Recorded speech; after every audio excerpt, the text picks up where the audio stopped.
For the 4 astronauts on the Artemis II mission, going to the moon will be the easy part.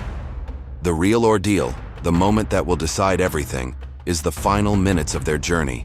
A deadly plunge toward Earth at nearly 40,000 kilometers per hour.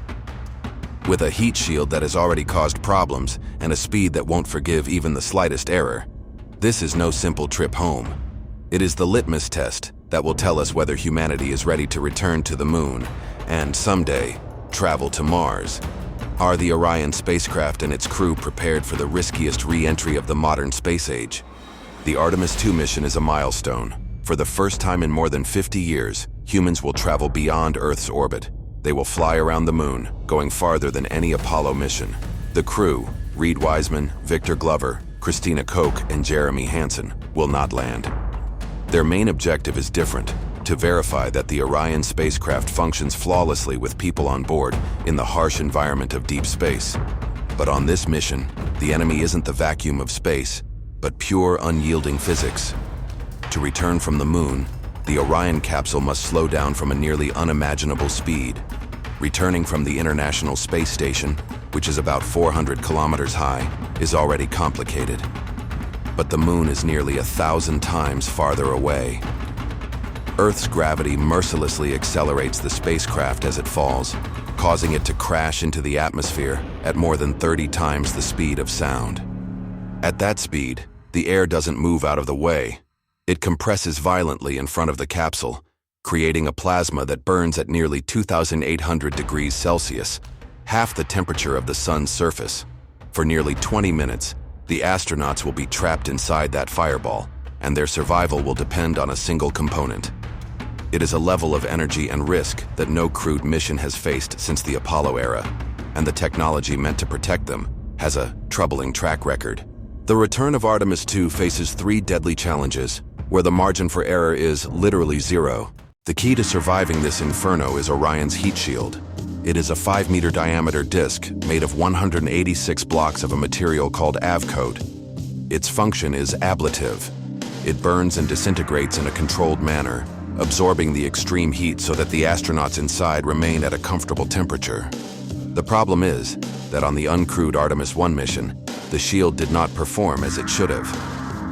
Upon recovering the capsule, NASA engineers were in for a surprise. More than 100 sections of the shield had unexpectedly detached. After nearly 2 years of investigation, they concluded that gases within the material itself were unable to escape, causing pressure to build up and simply causing pieces of the shield to burst off. For Artemis II, NASA has made a puzzling decision. They are not going to change the heat shield. Instead, they will adjust the flight path to make re-entry slightly less aggressive, hoping to reduce the stress. But the underlying risk remains. The crew will fly with a system that has already proven to have flaws. As a NASA official said, at this point, there is no plan B. Between the plasma and the astronauts lies only the heat shield. The second threat is the speed itself. At 40,000 km/h, Orion must enter the atmosphere at a perfect angle. It's like throwing a flat stone into a lake. If the angle is too shallow, it skims the surface. If it's too steep, it sinks. The same thing happens here, but with fatal consequences. There is an invisible re-entry corridor, an incredibly narrow strip of atmosphere. If the capsule enters too high, it will bounce off the atmosphere and be lost forever in space. If it enters too low, the deceleration and heat will be so brutal that the spacecraft will disintegrate. To solve this, Orion will use a modified bounce entry maneuver. The capsule will dive into the atmosphere to slow down slightly, use its own aerodynamics to bounce and exit for a moment, and then re-enter for the final descent. This technique, refined following the issues with Artemis I, allows for better control of energy and a more precise landing point, but it is tremendously complex. And the entire process is automatic, guided by 12 small thrusters that will make constant adjustments to keep the spacecraft within that survival corridor. The final major danger is invisible: radiation. Outside Earth's magnetic field, astronauts are exposed to radiation from space and solar storms.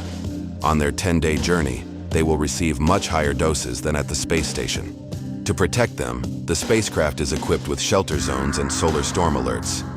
The mission itself is a living experiment. The astronauts are wearing radiation monitors to study how radiation affects the human body. That data is invaluable for designing the spacecraft that will take us to Mars.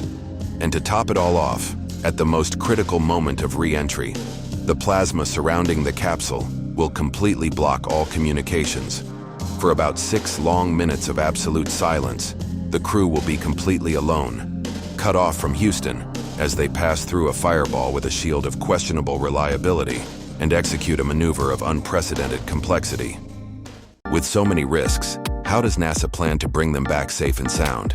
The answer is a mix of analysis, adjustments, and enormous confidence in its technology. To address the heat shield issue, engineers have opted to change the way the spacecraft returns. Artemis II's bounce maneuver will be less aggressive than originally planned, reducing the duration and intensity of the heat. The idea is to prevent the buildup of gases that caused the detachments in Artemis I. The shield is the same, yes, but now they know why it failed and are confident that this new approach will work. The challenge of speed and angle is solved with a state-of-the-art guidance system. Orion's 12 thrusters can make tiny adjustments to steer the capsule through the atmosphere. By rotating the spacecraft, they control how much lift it generates, allowing them to lengthen or shorten the trajectory to pinpoint the intended splashdown location in the Pacific Ocean. And for the finale, the parachute sequence is designed to be fail-safe. First, 2 small parachutes deploy to stabilize the capsule at supersonic speeds. Then, 3 giant main parachutes deploy, slowing it to less than 32 km/h before it hits the water. The entire sequence has been tested extensively to ensure that, even if one of the main parachutes fails, the other 2 can ensure a safe splashdown. The boldness of this mission reminds us that exploring space means living on the edge of what's possible. If you're passionate about learning how we overcome these challenges and want to follow humanity's return to the moon closely, subscribe and turn on notifications. That way, you won't miss a thing about this and other milestones in the new space race. With so many dangers, the question is obvious. Why take this risk? The answer is simple: because there is no other choice. The safe return of the Artemis II crew is the essential prerequisite for taking the next step. Artemis III, the mission that will finally take the first woman and the next man to the moon's surface. Every piece of data from this re-entry, every temperature sensor reading, every G-force measurement, is invaluable information that will confirm that Orion is a safe spacecraft for routine trips to and from the moon. The plan is to establish a sustainable presence on the moon, with a base and long-duration missions. But the moon is not the final destination. It is the training ground. There we will learn to live on another world and test the technologies that will one day allow us to take the greatest leap of all, sending humans to Mars. The perilous return of Artemis II is therefore a painful, but absolutely necessary step on that ladder that will turn us into an interplanetary species. The return of Artemis II will be much more than the end of a mission. It will be the most tense and crucial minutes of space exploration in this century. It encapsulates the essence of adventure, the courage of 4 people who entrust their lives to a machine, and the ingenuity of thousands on Earth who have worked to ensure that trust is not in vain. When we see that trail of fire streaking across the sky, we won't just be watching a spectacle. We'll be witnessing the embodiment of our boldness and our desire to always go a little further. The success of the Artemis II return will not only bring 4 heroes home, it will open the door to the moon and, with it, to an unlimited future in the cosmos.